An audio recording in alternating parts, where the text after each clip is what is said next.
Good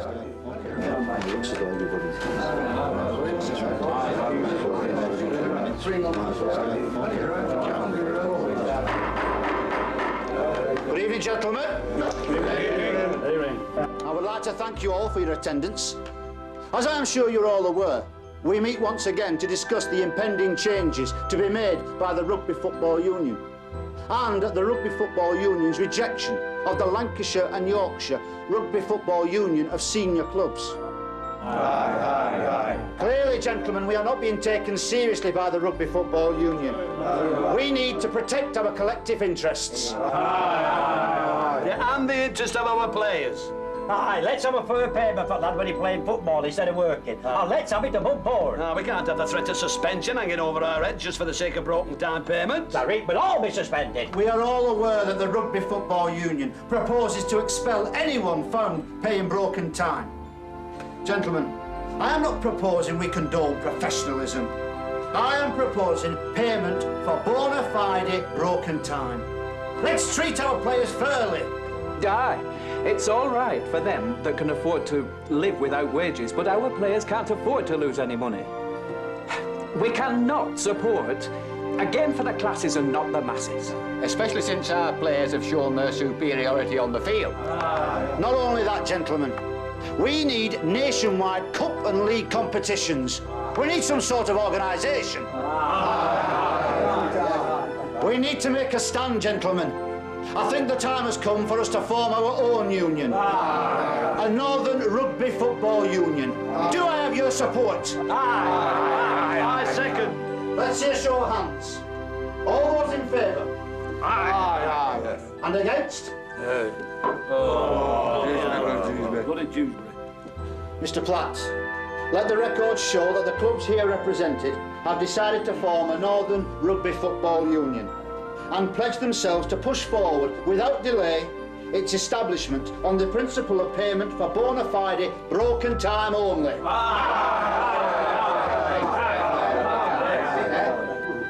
And so the new game, the Northern Rugby Football Union, was written into sporting annals. A breakaway had taken place and a new game had come into being, simply because some clubs wanted to pay their players the money they lost whilst playing rugby. Miners, mill hands, factory workers, who earned just 25 shillings a day. That seemed to be the reason. In reality, there were many others.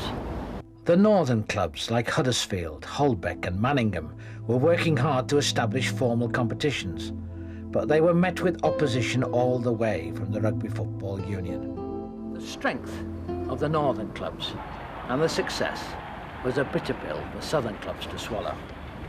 The game for the classes was being perfected by the masses, and the classes didn't like it. As if that wasn't enough, the game was being admired by the masses as well. Competitions like the Yorkshire Cup were causing a lot of excitement and making it even more difficult for the RFU to stop the rot of northern strength and popularity in their precious and pure amateur game.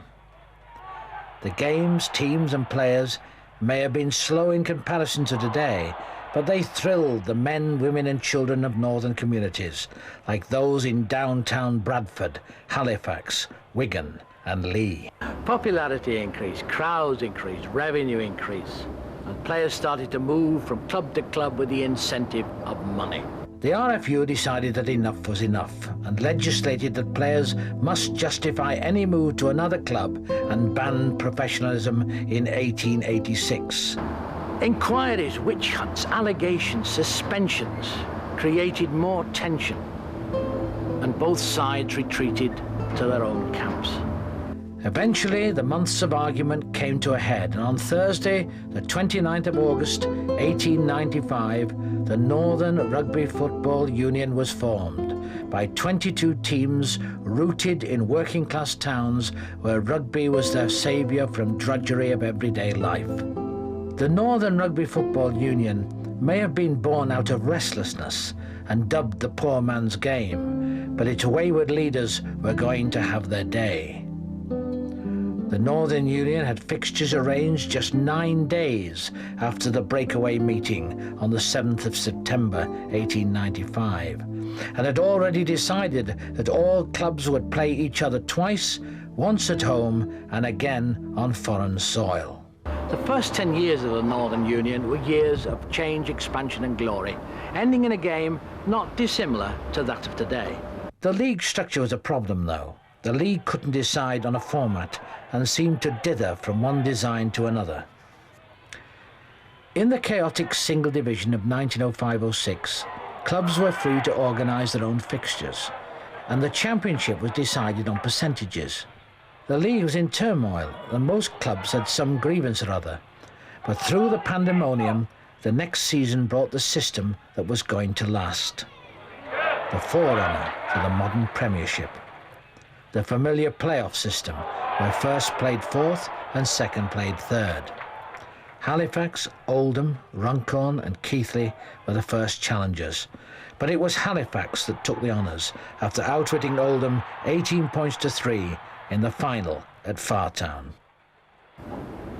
The Northern Union had finally broken away over professionalism. The Rugby Football Union had got rid of it, but the Northern Union were faced with all the problems, disputes, arguments, strikes. They addressed them by making professionalism legal. Northern Union football was gripping the nation, at least the north of the nation, and players, teams and supporters were increasing at a rate of knots. The boom was at the Rugby Football Union's expense. There has again been a fairly large exodus of clubs to join the Northern Union. The last batch which went treated us to some disgraceful revelations. In bidding farewell to the Rugby Union, a certain club actually made a boast that for years they had cooked the accounts. Such an avowal, which was wholly unsolicited, is, I believe, without precedent in the annals of sport. Though we are fewer in numbers than we were, I think we can congratulate ourselves that we are in a very much healthier condition, and that in purifying our ranks, we have now the assistance of the Northern Union, who have proved themselves to be a most admirable drainage pipe. A man who would cook accounts would steal your watch, and is capable of any kind of iniquity, and we are well rid of such disreputable persons. But while the RFU were busy smarting on the exodus of their disreputable teams, those unprincipled folk of the North were busy planning a new competition, one which would be open to all Northern Union clubs. It would operate on the merciless, heart-stopping, nerve-tingling basis of sudden death knockout competition. The first-round encounters were witnessed round and about the north of England on the 5th of March 1896, and by the following year, thousands of loyal Batley and St Helens supporters assembled at Headingley to watch the final. Neither of the two sides would have been backed as favourites in the competition, but as the two teams settled in for the pre-match photo, the gallant youths of Batley looked the image of professionalism and every inch the champions over the ungainly St Helens side, who were rigged out in every jersey under the sun. Looks can be deceiving, though, and the Saints side gave Batley a good game, coming back in the second half in what promised to be a revival. But in the end, Batley outran the St Helens defence and became the first team to lift the Challenge Cup trophy. In 1901, Batley made the final for a third time in 5 years. On the 29th of April at Headingley, 29,563 people watched as once again Batley's Watty Davis put the first points on the scoreboard. Today's safety officials might have something to say about the position that these spectators chose to see Batley's scrum half in action. Warrington didn't put any points on the board, but their gifted winger Jack Fish enchanted the crowd as he ran the game to the death. Fish made it back to another two finals, and in 1905 and 1907 he was able to taste the great glory of lifting the Challenge Cup trophy. While Batley and Warrington were making regular appearances in Challenge Cup finals, a couple of other clubs were writing themselves into the history of the Rugby League as well. The 1901-02 Broughton Rangers team, captained by Bob Wilson, followed Batley to the Challenge Cup final podium to become the first club to take the league and the cup double. By introducing the Lancashire and Yorkshire Cups in 1905 and 6 and the County Championships in 1907, the Northern Union presented their clubs with the ultimate challenge, the winning of all 4 cups. Only 1 year later, and as soon as it was physically possible, Albert Goldthorpe's Hunslet side took the Northern Union world by storm by achieving the near impossible and winning every single cup. At 37 and coming to the end of his career, Albert Goldthorpe was the perfect injection of experience needed for any winning side. Billy Batten, at the other end of the scale, was 18 and could match every ounce of his enthusiasm with an ounce of skill and talent. By the time Britain declared itself at war with Germany, the game was 19 years old and pretty well formed, instantly recognisable as being different to its ancestor, rugby union. 3 clubs proved to be masters of the new game, and spectators held their breath whenever or wherever they played. In Lancashire, the might of Oldham and Wigan outclassed any other side. Both teams appeared in 5 consecutive championship finals.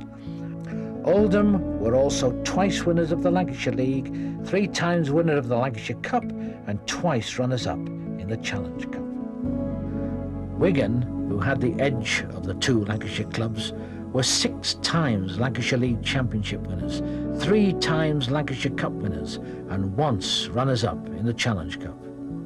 It was a club from the other side of the Pennines, though, who were streets ahead of the 2 Lancashire masters and reached the pinnacle of Northern Union achievement. The team of all talents was definitely a fitting title for a team made up of 13 outstanding players. Players like Stanley Morehouse, a local lad who played in a deliciously enviable position on the wing of the great Harold Wagstaff. Albert Rosenfeld, who played on the opposite wing, had been poached by Huddersfield from the 1908 Kangaroo touring team. Edgar Ridley, the youngest All-Black in history. Johnny Rogers, a small and evasive halfback, and Test star Fred Longstaff, plus a host of others.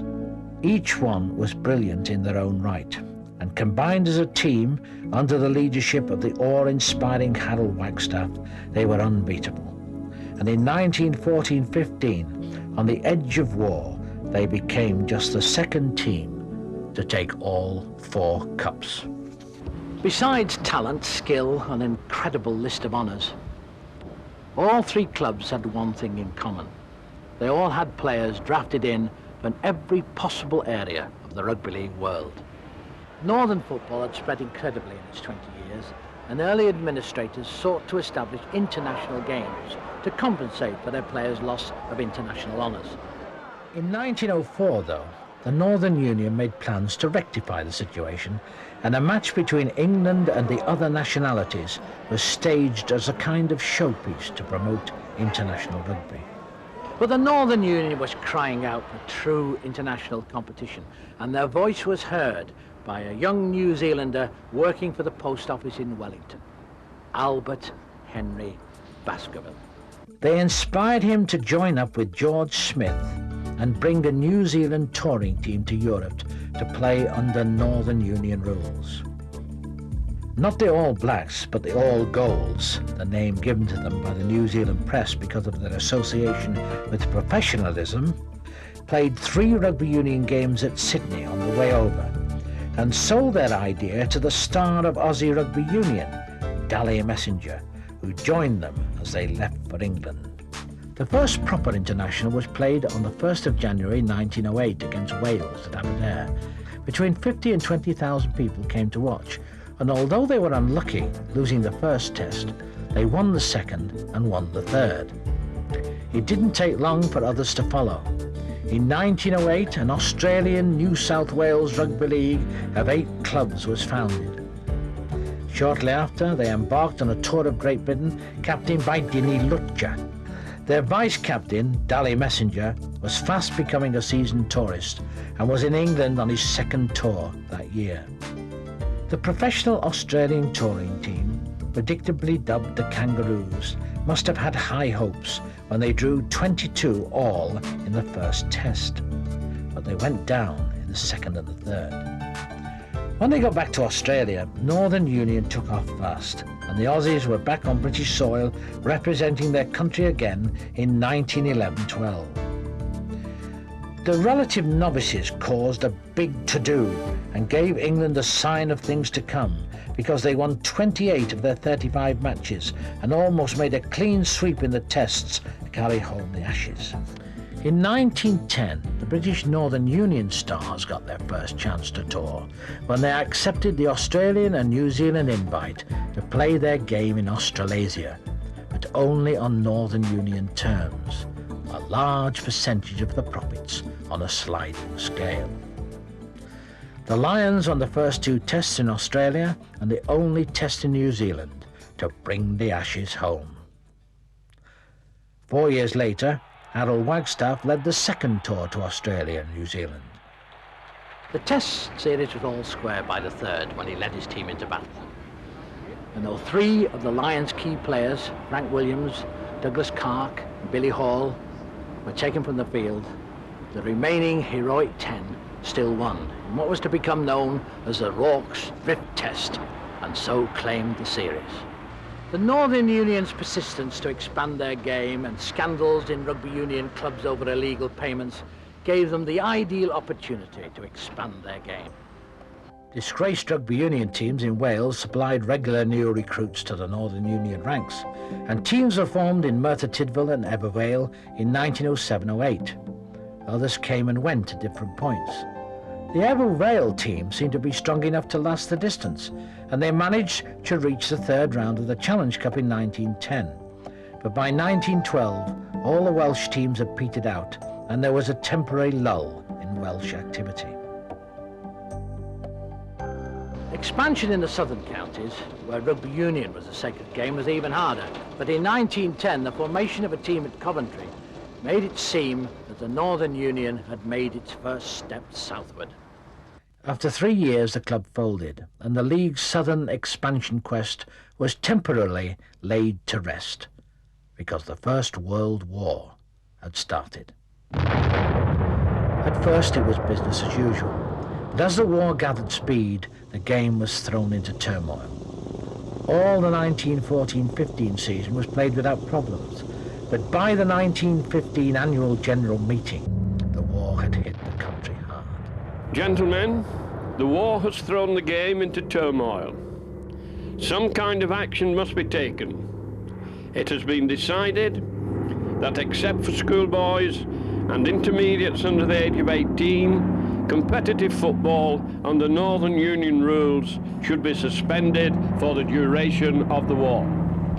The newspaper's unofficial league tables documented Dewsbury, Barrow, Leeds and Hull as the war year's most successful sides.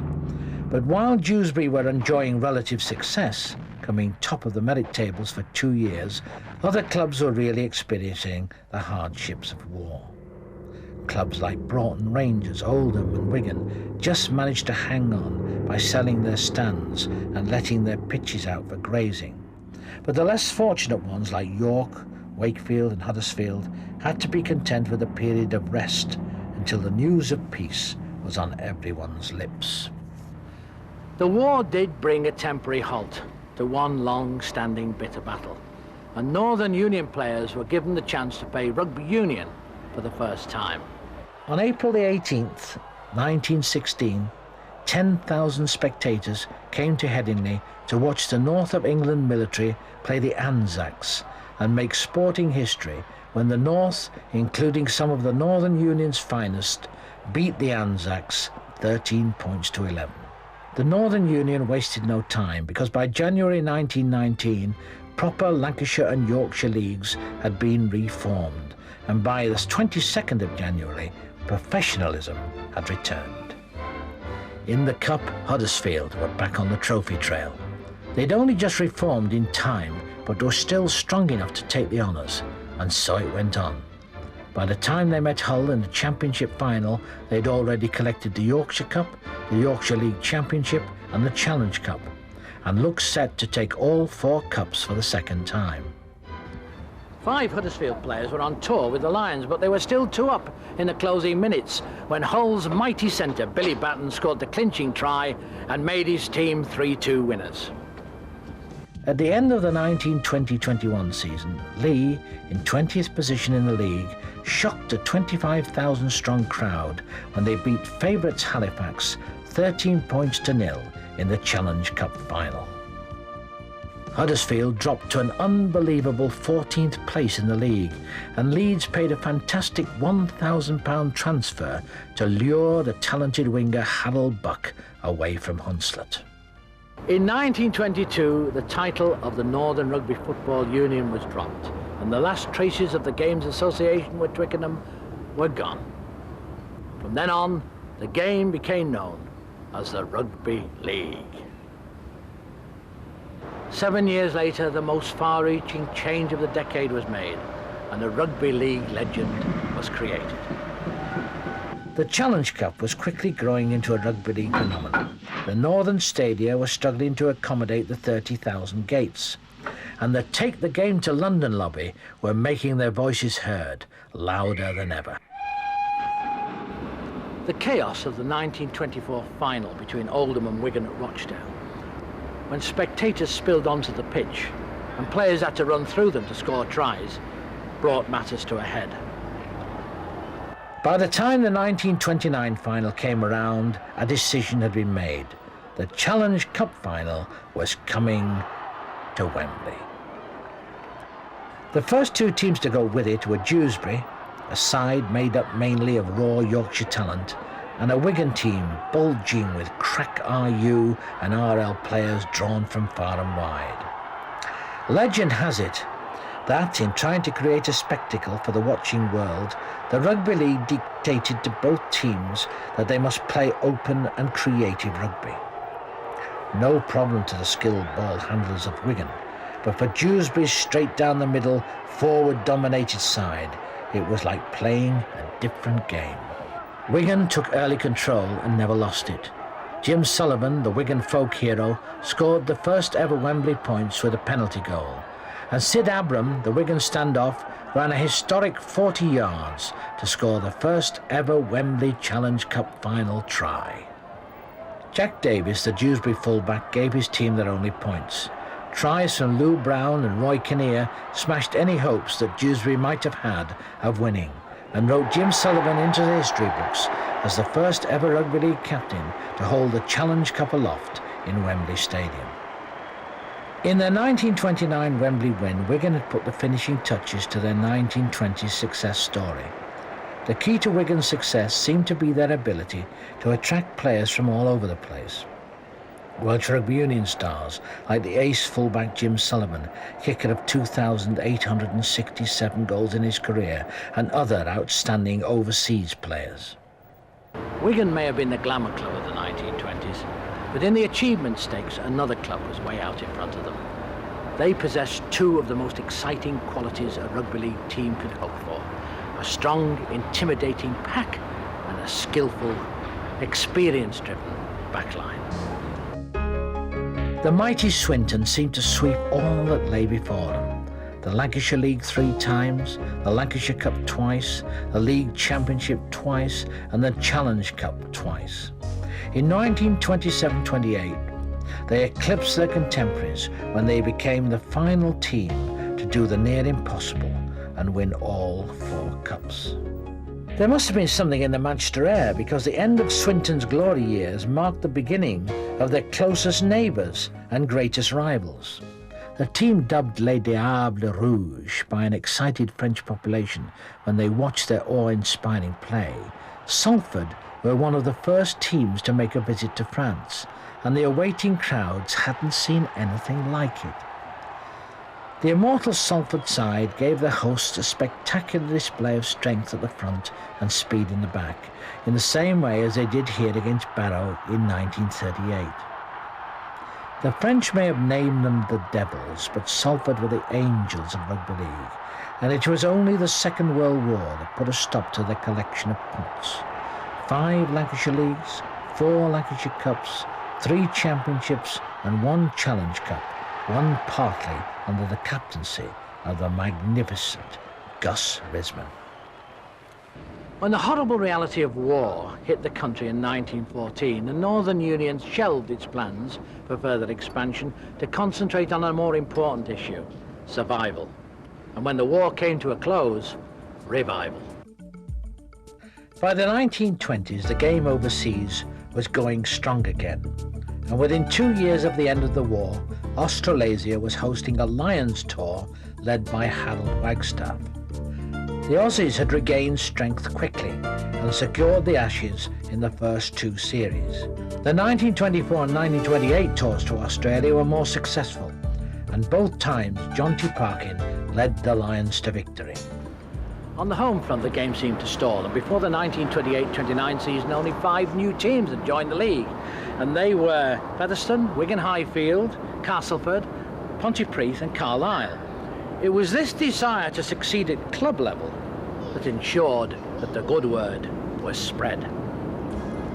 Increased financial incentives from ambitious clubs meant that 40 rugby union internationals changed codes, including some fantastic players like Johnny Ring, Mel Rosser, and droves of other less famous players who followed their lead. In 1928, the Games administration stepped in and took over when they moved the Challenge Cup to Wembley, gave the world a rugby league showpiece and moved their expansion up a gear or 2. The 1929 final intrigued the watching public, particularly in the south, and a floodlit match at the White City brought in enough crowd to persuade its directors to put in a bid for the ailing Wigan Highfield. Permission was granted in 1933 and a rugby league club was established in London, a dream come true for those dedicated expansionists from the industrial north. Games were played on a Wednesday night and some players had to make the long journey from the north to London. But even with these difficulties, London Highfield achieved 14th in a league of 28, but they couldn't draw the crowds and the London dream faded. It was only out of focus for a short while because in 1935-36, teams in Acton, Willesden and Streatham and Mitcham were in competition, but they were soon gone. A club in Newcastle also managed 2 seasons, but again quickly folded. Overseas in Australia, the game had really taken off, and in the 1930s, rugby league had made rugby union into the poor cousin of the 2 sports as far as popularity was concerned.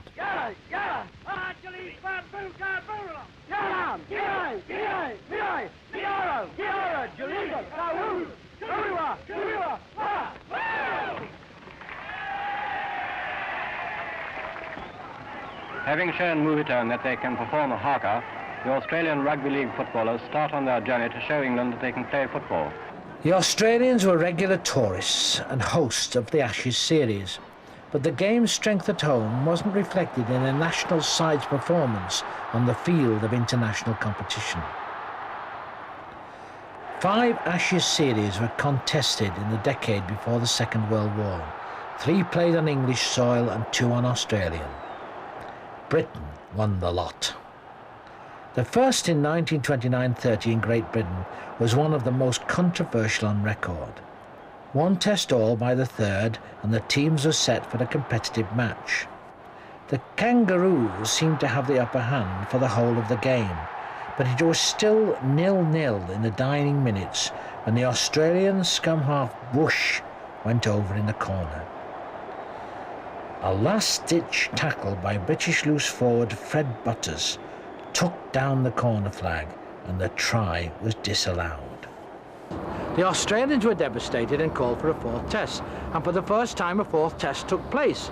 Stan Smith scored the winning try and stole the Ashes from under the Aussie noses. In 1936 the Lions were seasoned travellers and took every inch of the long sea crossing in their stride.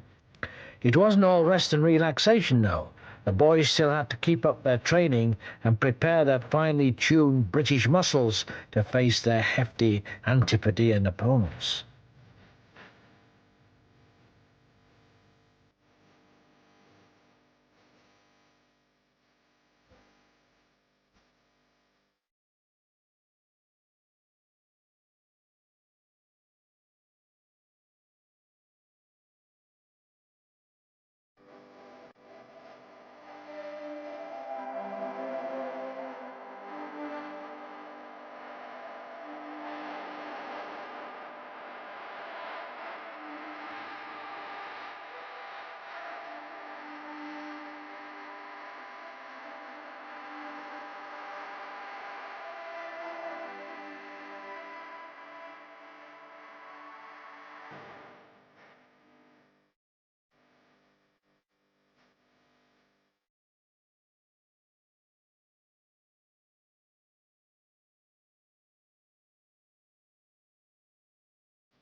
Some of the lads were on their second tour in 4 years, and by now were familiar with the sights and sounds down under, including some of the more unusual local customs. In New Zealand, they seemed to get the hang of the haka, in theory anyway, but nobody was persuading them to join in with this lifeguard demonstration on Bondi Beach.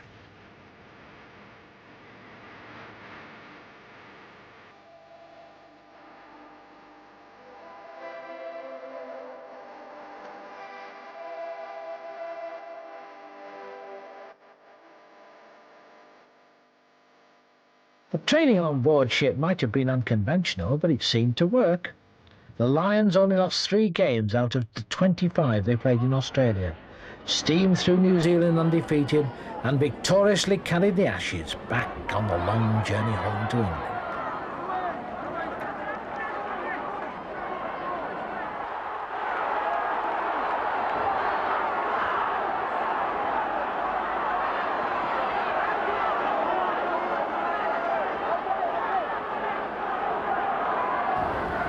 The biggest overseas achievement of the 1930s took place in a different country. France had been excluded from the Rugby Union 5 Nations Championship for being professional and over rough, which made them right for rugby league. An exhibition match was arranged in 1933 between Australia and England. Australia managed to win, but the French public was so inspired by the game that a tour of England followed by the establishment of a club championship. By 1938, they were taking part in test matches against Australia, and in 1938-39, they had beaten both England and Wales to take the European Championship. While the good name of rugby league was being spread overseas, the rules were constantly changing, and in 1935, the headquarters was moved to Chapeltown Road. The constant changes didn't seem to affect the game's popularity. It was still booming, with 50 and 60,000 strong crowds at the major games in 1938 and 1939. When the Kiwi touring team set foot on British soil in August 1939, hard times were just around the corner.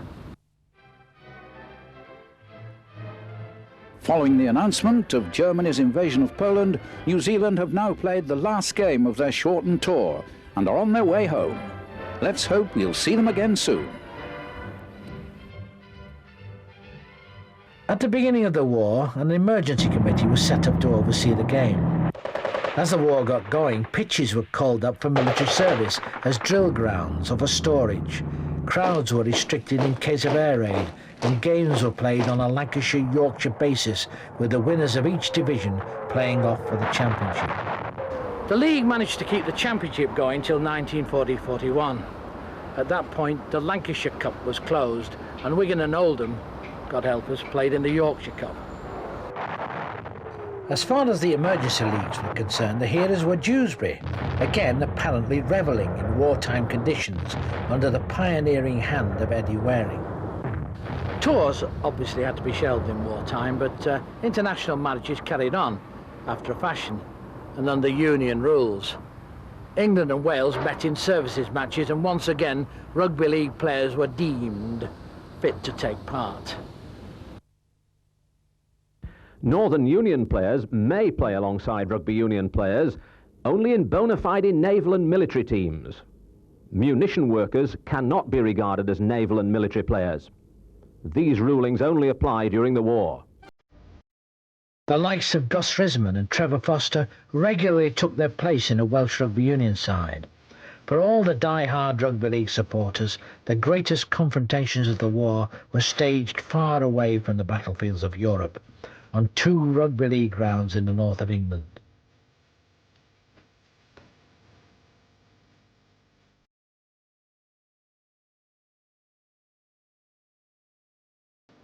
When rugby union met rugby league in 2 no-holds-barred encounters, the age-old rivalry between the 2 codes was to be settled once and for all, not by the game's officials and administrators, but by the players themselves on their own field of conflict. The first was at Headingley, 1943, and rugby league, playing under rugby union rules, triumphed 18 points to 11. The second was played in the dramatic surroundings of Odsal Stadium. The rugby union team prepared to prove that the first game had been a fluke. The rugby league players prepared to prove it hadn't been. With everyone's pride at stake, the tension couldn't have been greater, and the bands, pre-match parades and bagpipes were all in place to give the game a 1940s glitz and glamour equivalent to modern-day internationals. Neither team wanted to concede, and when the final whistle blew, the Rugby League Services' 15 points put them just 5 points in front.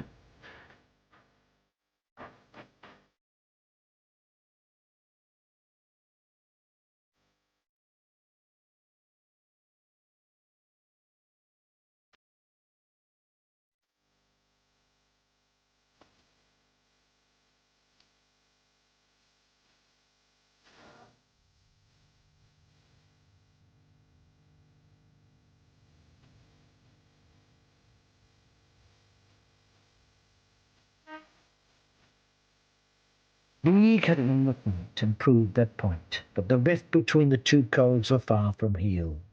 And when the rugby union withdrew their permission for their players to join with league players in peacetime, nothing really had changed. The war had had a suffocating effect on rugby league. Some clubs had sold their grounds, and players and supporters were suffering from flagging morale. But the revival was on its way. A 15-year period of star players, thrilling games and record-breaking crowds, a period of growth, prosperity and glorious rugby league which threw up a great number of superlative players, a whole catalogue of vintage names. Spellbinding talents like Ernest Ward, Eric Batten, Willie Horn, Lewis Jones and Vince Cornelius.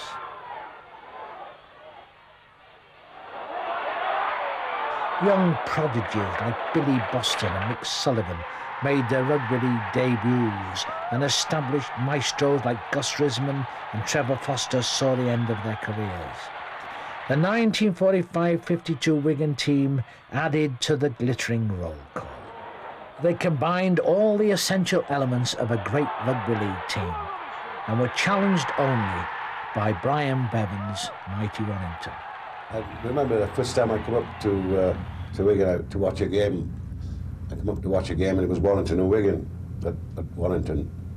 And this fella run out, bald, droopy shoulders, no teeth, big pads on his knees, and I said, who the hell is that? Like, that's the great Brian Bevan. And he was, at that particular time, he was marking Brian Ogren. But as soon as he got the ball, he was gone like a whippet. I've never seen anything as good in my life. Well, I had a knack of taking the centre, moving on to the other centre, and then moving on to the wingman. So when the ball was moving towards Brian Bevan, I said, he's mine. I shot across. I just in time to turn around and watch him beat the fullback. He'd gone, and, you know, he was tremendous. His acceleration was absolutely tremendous. His defence wasn't that good, but towards the end of the game, after about 10 minutes towards the end of the game, he tackled me once, and all the crowd cheered, and he went round. He was good. He was doing that, but he was very fragile sort of a player, you know.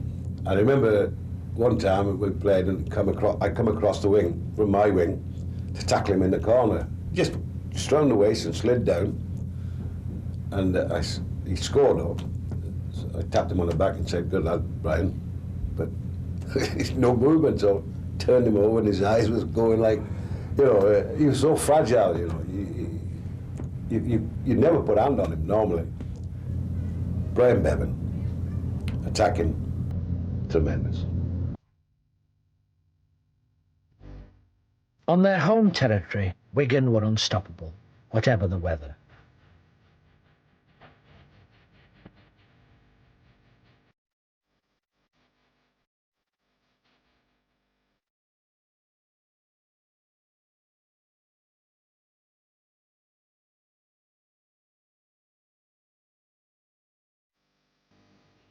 Away, there were still fearful opponents, even after long journeys on inadequate roads to matches like this one against Barrow.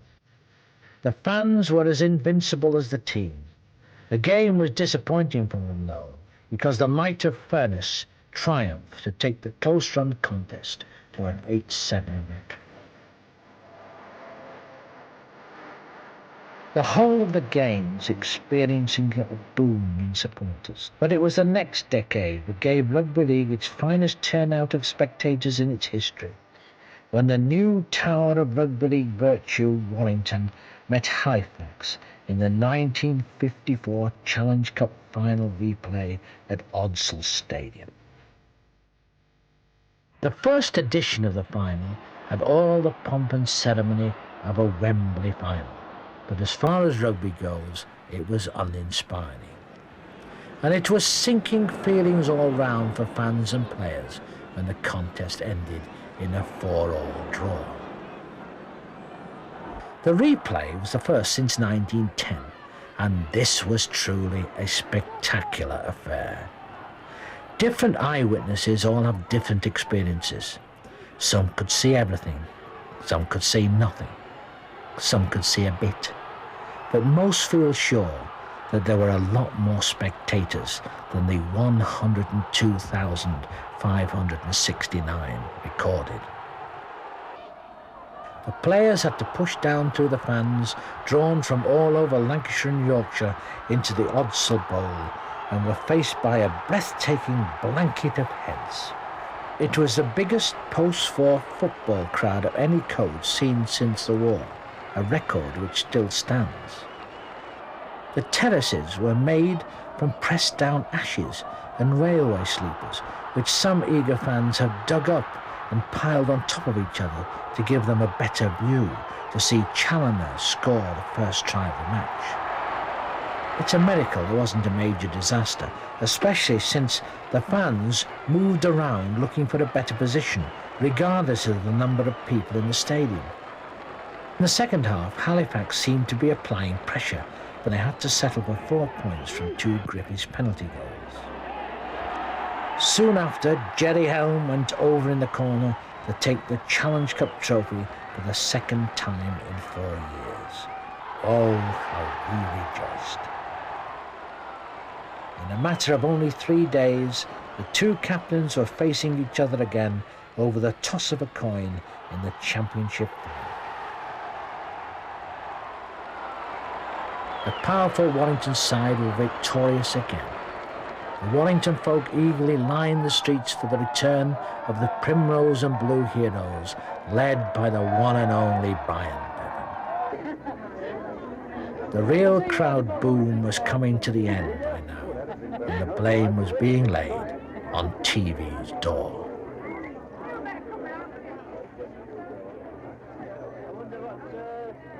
Successful clubs like Huddersfield and St Helens fans still turned out in incredible numbers to watch the two mighty clubs. Bradford Northern and Leigh achieved a passing boom in crowd figures when they became the first clubs to shed light on their grounds. The first game under these floodlights at Bradford in 1951 generated enough interest to bring 29,072 people to Odsal Stadium, and a floodlit Lancashire-Yorkshire clash was witnessed by 12,870 at Hilton Park. None of the other clubs seemed impressed though, and there were no other takers for floodlit football. In 1949, Bradford were making headlines again as the first club to make it to 3 consecutive Challenge Cup finals.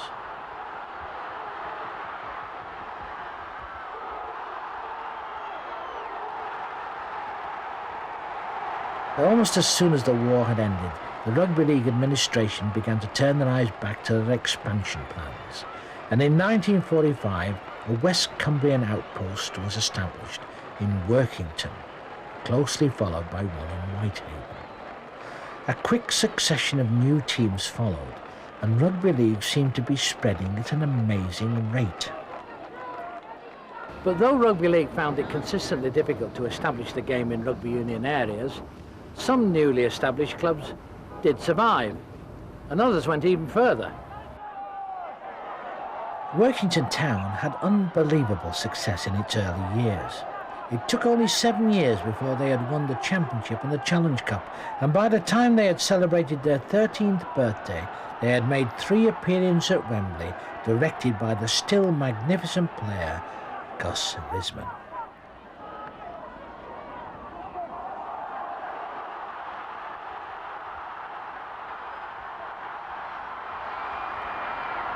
When they met Wigan here on the 22nd of September 1951, they had already had the better of the mighty club, and their second victory seemed to be the beginning of the end of the Lancashire club's domination and the start of a Cumbrian success story.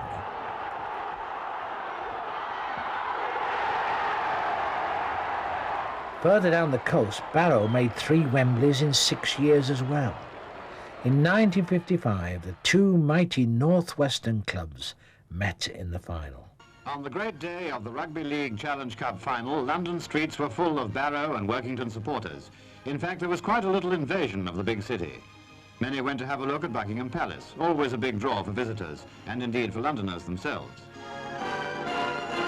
The Household Cavalry at Horse Guards Parade were another attraction.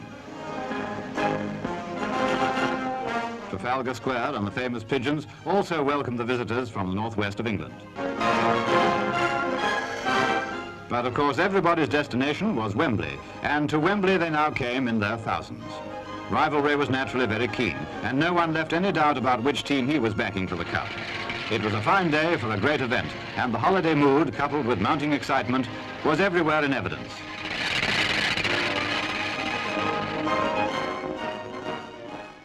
The choice of ends having been decided, Barrow kick off. If Barrow started slight favourites, that meant nothing to Workington, who went off in great style and certainly had the best of the opening exchanges. Their fans urged them on in no uncertain manner. The first big thrill came when Workington were awarded a penalty.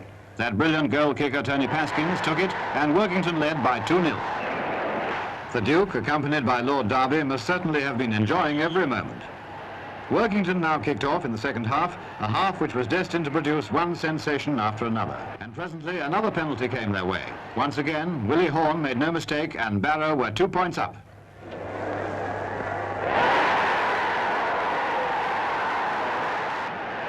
Then, still more exciting for Barrow fans, the ball passed to Horne, who coolly drops a goal. Went away to score the first try of the match. Captain converted, and Workington were now 9 points behind. Barrow still forced the pace, and soon went over for their second try. Conversion by Horne followed, whereas Workington had by no means finished yet. Playing with great spirit right up to the end, they won the admiration of all at Wembley when they got another try through Effie Gibson.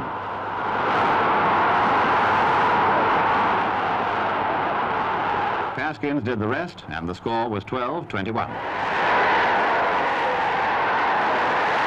Well, that that was the result of a great and sporting cup final. Victory, but by no means all the honours went to Barrow. Hard luck, Workington Town.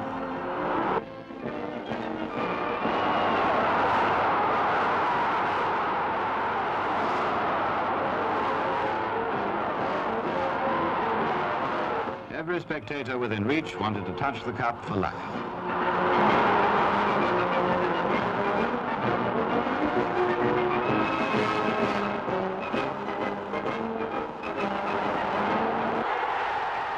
Overseas, rugby league activity had got straight back into gear after the war. Tours were started again in 1946 when the Lions, captained by Gus Risman, set out for Australia and New Zealand on the HMS Indomitable. The aircraft carrier gave them a safe crossing to the Antipodes, but also their nickname. Indomitables was the perfect name for them because they went through the series without losing, drawing the first test in Sydney, winning the second in Brisbane and winning the third when they returned to Sydney. The one crack in their armour was penetrated by New Zealand, who won the only test at Carlaw Park. New Zealand came to Europe in 1947 to be met by huge crowds and a team called Great Britain for the first time, but they went home empty-handed. In 1950, Great Britain went to Australia with a record 8 Wigan players in the squad, and in the third test at Sydney gave Australia their first Ashes in 30 years.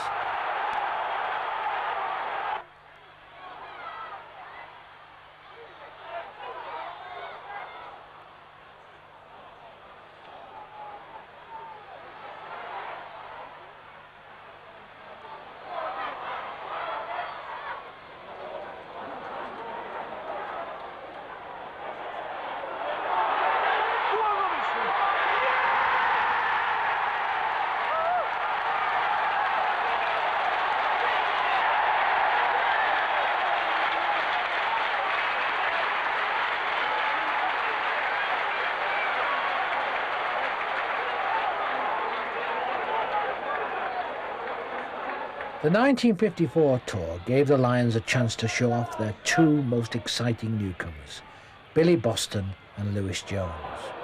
Both made a big impression. Lewis Jones clocked up a record 278 points, made up of 127 goals and 8 tries. And Billy Boston, the fearsome winger, set a record, scoring an amazing 36 tries, and in New Zealand equalled the record by scoring 4 tries in the first test.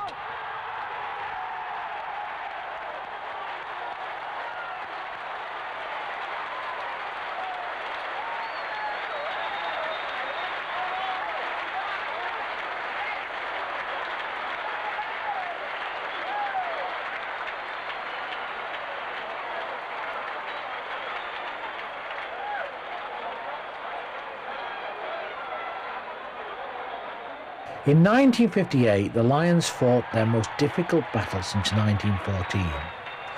They had been trounced 25-8 in the first test, when Prescott led them in the second, a rerun of the Rorke's Drift test, and carried them through with a broken arm. Dave Bolton went off with a broken collarbone, and Cornelius, Challoner and Fraser all paid a visit to the hospital after the game.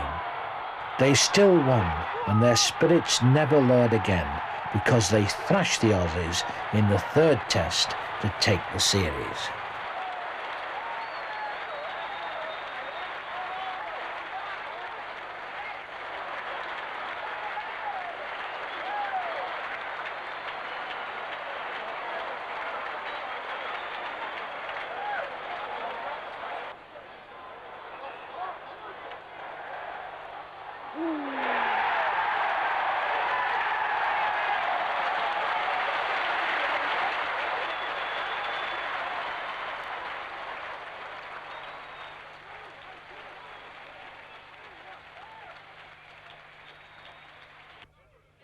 In 1959, the Kangaroos came to Britain, out to revenge the previous year's magnificent Lions victory.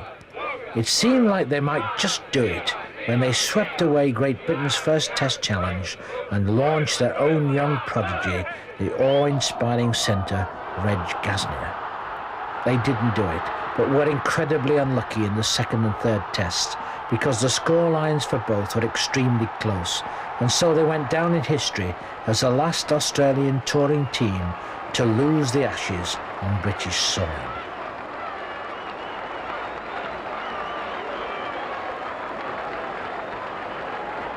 Within the shores of other countries, rugby league was going from strength to strength.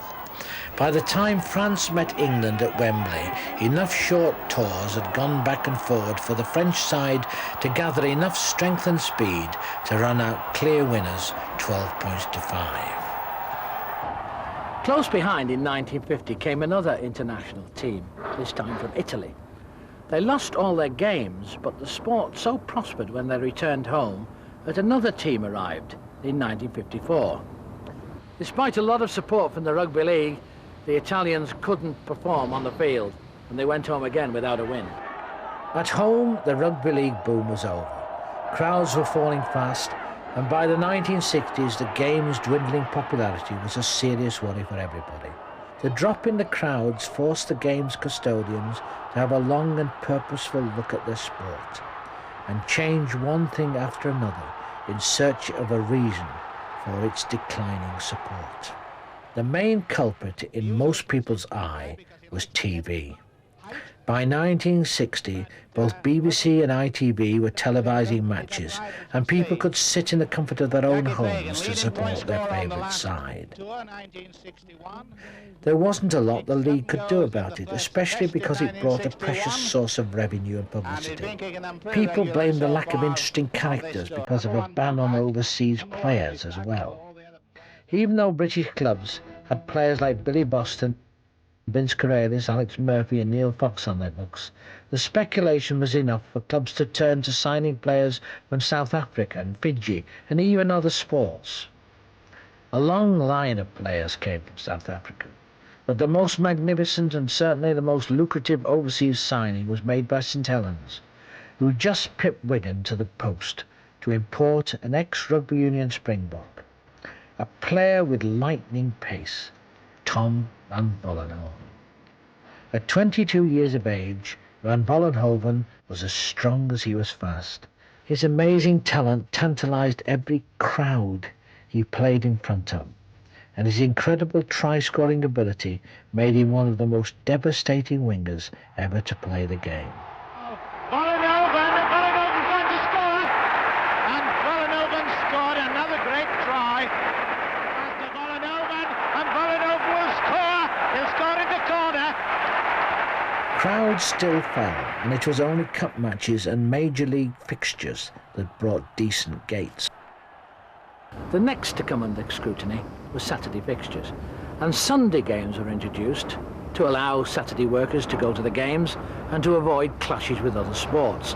The move caused uproar, but once again Bradford and Lee defied the Puritans for a second time and played on a Sunday. And in 1977, Sunday was declared by the league to be the official match day.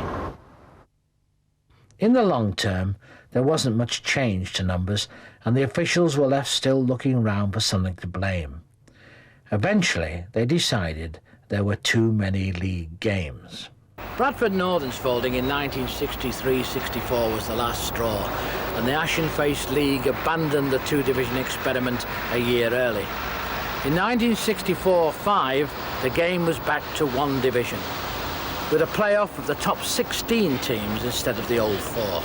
In the 1970s, the game had reached an all-time low in terms of support, so when the Lancashire and Yorkshire League Championships were finished in 1970, the John Player Trophy was launched. In 1973-74, the Rugby Football League returned its attention to the league structure.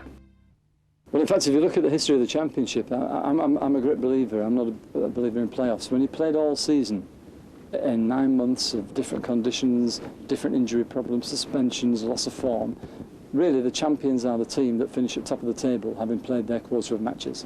That should always be the case, and they should be the ones who win the Championship. And that became the rule, of course, once two-division football came in 1974.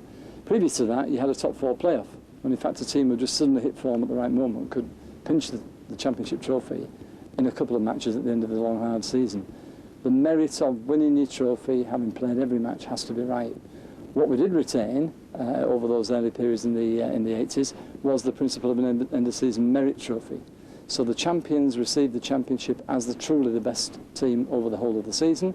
Then we had an end-of-season playoff, which became the double-header, of course, at Manchester United, where you have an opportunity to keep interest going to the end, the top 8 people playing for places, a merit trophy and a festival type of day out at the end of the season. But no way can the Premiership ever be compared with the Championship. And as a rugby league aficionado, I believe very strongly, in fact, that the finest trophy to win, and the one that really matters, is to put your hands on either side of the Championship trophy. A new trophy was started in 1965, promoted and televised by BBC Two. The Floodlit Trophy became a very popular Tuesday night entertainment and gave a lot of clubs food for thought about floodlights. Not coming off. But I was interrupted on the edition of that local paper that for 52 years since they beat Lancashire opponents in a cup tie. Neil Courtney's gone into the second row, and the absence of the 3 players who joined the bench. A wonderful piece of play by this. When things started to get worse in the 1950s, the RFL looked at the game itself to find a way of recreating interest. In 1966, the limited tackle rule was brought in so that after the 4th tackle there would be a scrum. Kicking and drop goals were revived, but 4 tackles isn't a long time, and the excitement was easily lost when a team quickly offloaded the ball after a hurried attempt to attack. So in 1972, the number of tackles was set at 6. Another far-reaching change was introduced in 1964, the idea of subs, where a team could use 2 substitutes, but only for injured players. After 1965, these subs did not necessarily have to be for injury, and it was 1969 before a player could be substituted up to full time.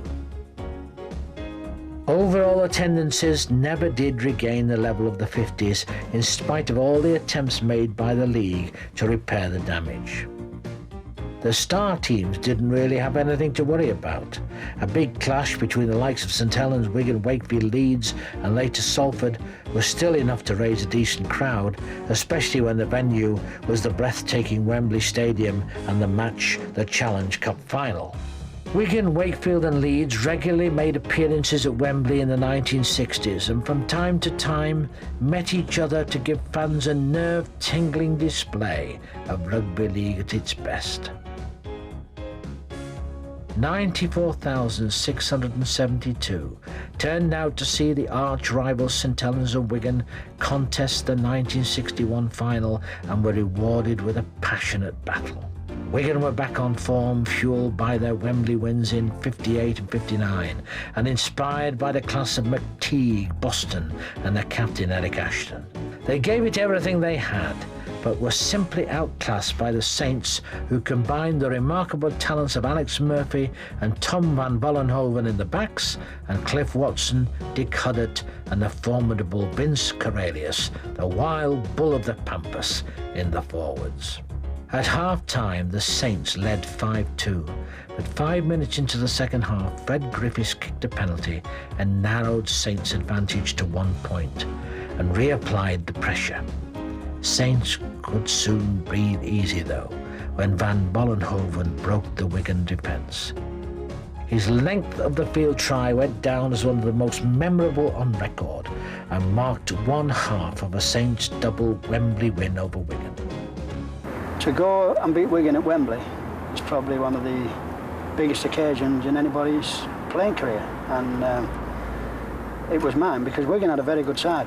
You know, they also had some great players, people like Ashton and David Bolton, Boston. So it wasn't just an important match, it was also playing against great players. The second half, the 1966 final, was Wigan's 6th appearance at Wembley in 10 years. Eric Ashton captained all 6, and Boston and McTeague played in them all. Saints hadn't been to Wembley as often, but there was no doubt that they were the stronger of the two teams once more. Their lineup was overwhelming. Murphy, Van Vollenhoven, Barrow, Killeen, Bishop and Mantle were enough to frighten any side and pack the crowds into the stadium. But the Saints had a tactical advantage over Wigan before the competition even started, as soon as they signed Wigan's hooker, Bill Sayer. Colin Clark got himself sent off before the final and was suspended from playing. Wigan lost their second hooker.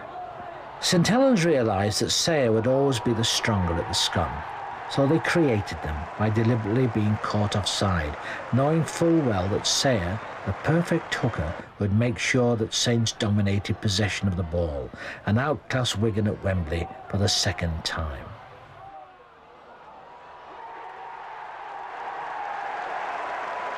And when we saw that there was no Clarkey, well, I mean, it was pennies from heaven, wasn't it? It was one of them things that 90% of the time you knew the way things were going to go, that we were going to have most of the ball.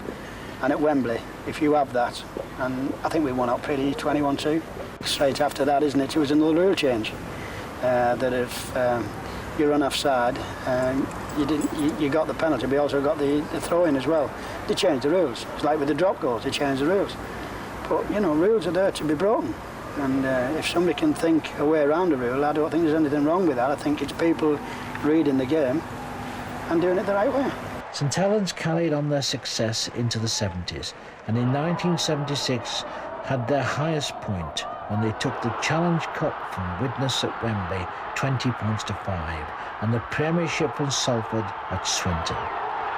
In 1978 they had one of their lowest, when Leeds just wrestled the Challenge Cup trophy from their hands.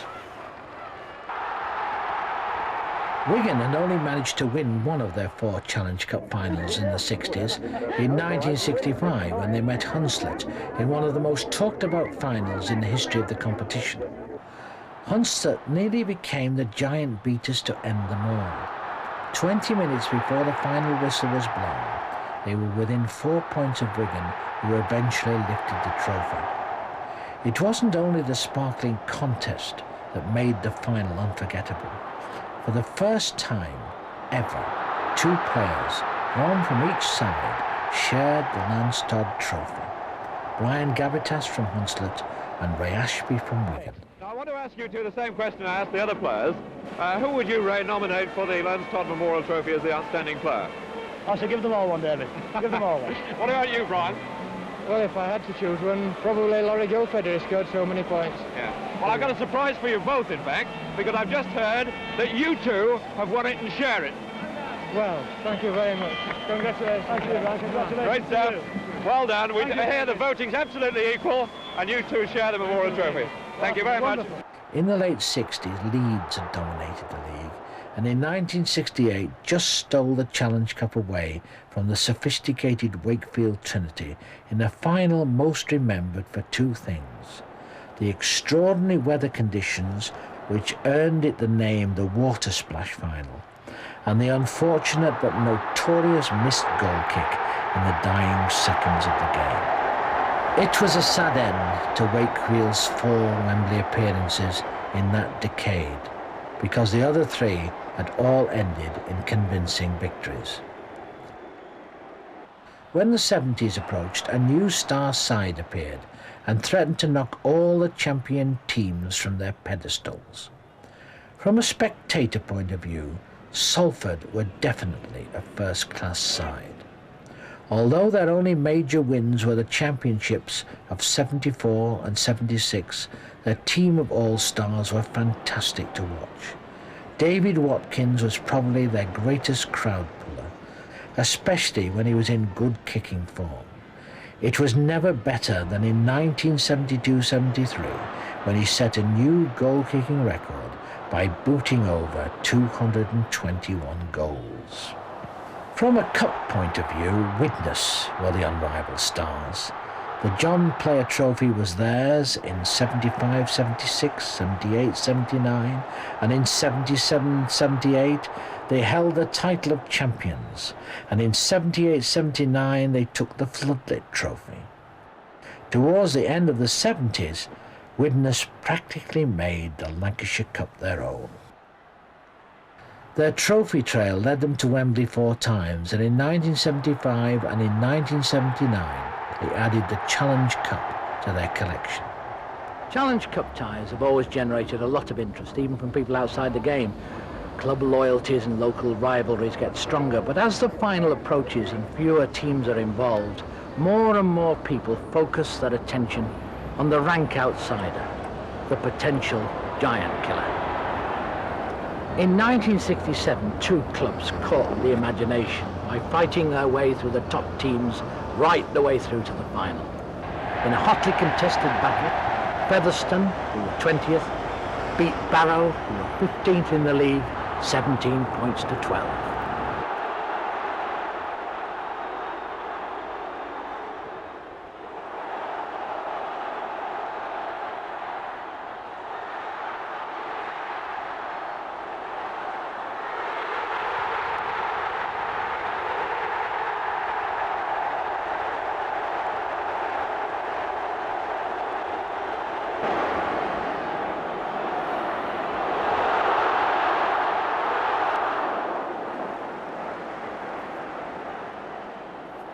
Featherstone's success didn't end there, because in 1973 they were back at Wembley, pitting their wits against Bradford Northern. The year after, they were at Wembley again, this time their opponents Warrington, inspired by their player-coach Alex Murphy. They were too much.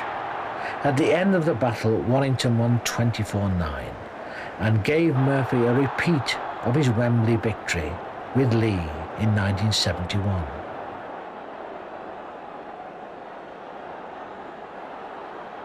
At the end of the 60s, another modest Yorkshire side started to gain strength, and a new competition gave them the perfect opportunity to prove themselves. By the time they had taken their 3rd consecutive floodlit trophy, Castleford were beginning to get themselves noticed. When they beat Salford and then Wigan to take 2 Challenge Cup trophies in a row, they became real stars.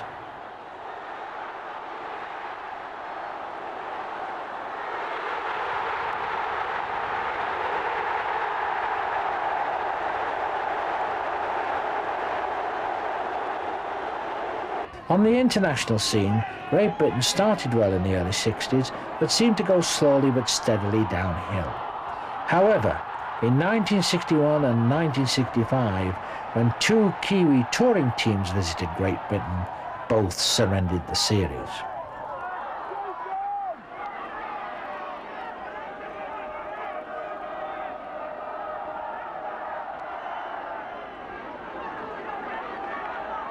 In 1962, Eric Ashton led his Lions to victory in the first test at Sydney, 31-12. But it was in the second test, in Brisbane, the Ashes were won. The third test was one of only 3 games lost, but in New Zealand, the Lions lost 3 games out of 9, including both the tests. On the 1966 tour, the Lions turned their 1962 results around, and they won the test in New Zealand, but handed the Ashes over in Australia.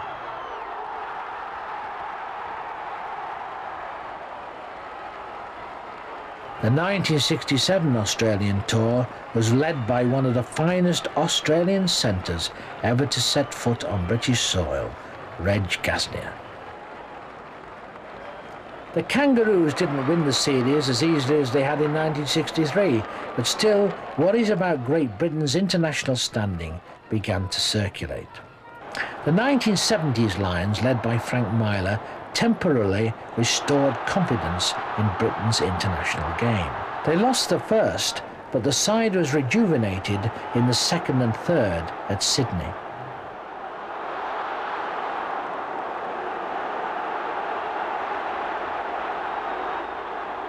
In 1971, a Kiwi touring team came to England and plunged Great Britain further into the doldrums by winning 2 tests to 1.